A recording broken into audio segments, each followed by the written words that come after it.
Hello दोस्तों, हमारे YouTube जो शो में बहुत ही सुंदर भोले जी का भजन लेके आई हूँ। अच्छा लगेगा तो लाइक शेयर सब्सक्राइब जरूर करें, कमेंट के माध्यम जरूर बताइए। हे भोले बाबा हर हर बम बम होला, हे भोले बाबा हर हर बम बम गुजे हमरे गलियां में, सावन महीनवा में ना।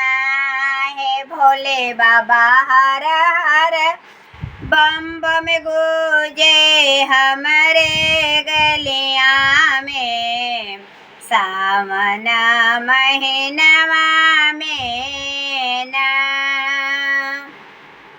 जाऊँ हम जनती भोले बाबा हमरे दुआर आए हैं, जाऊँ हम जनती भोले बाबा हमरे दुआर आए हैं। हम तो फूलवा बिछाए ते डगरिया में, सावन महीनवा में ना। हम तो फूलवा बिछाए ते डगरिया में, सावन महीनवा में ना।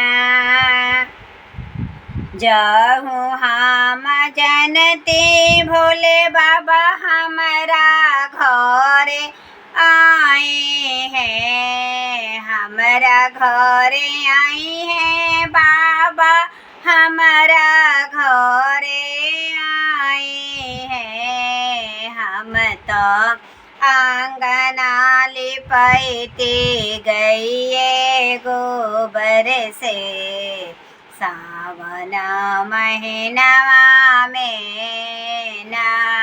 हे भोले बाबा गइए गोबर लिपते आंगनवा में, सावन महीनवा में ना।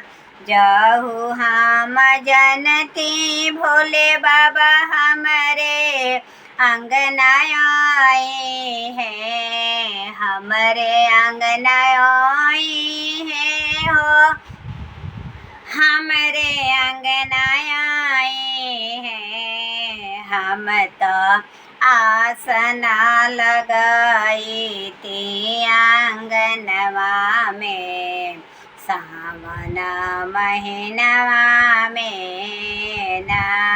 हे भोले बाबा हर हर बम बम गूंजे हमरे गलियां में, सावन महीनवा में ना। जाऊँ हम जनती भोले बाबा आंगना बैठे हैं, जाऊँ हम जनती भोले बाबा अंगना मोरा बैठे हैं।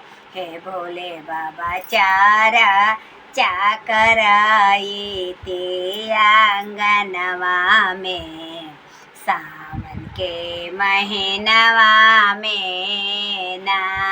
हे भोले बाबा चारा चाकर आई ते आंगनवा में, सावन के महीनवा में ना। जाऊँ हम जनती भोले बाबा चरचा में आए हैं, जाऊँ हम जनती भोले बाबा चरचा में आए हैं। हम तो दायावाज मांगते आचरवा में, अपने अंगनवा में ना। हम तो दाया मांगिले ते आचरवा में, सावन के महीनवा में ना। सिसिया बोलाए थे आंगनवा में सावन के महीनवा में ना। जहु हम जनती भोले बाबा दाया हमके दे हैं, हम तो गइए घेउआ आरती उतारती सावन के महीनवा में ना। हम तो तालिया बाजाए भजन करती सावन के महीनवे में ना। प्रेम से बोलिए हर हर महादेव।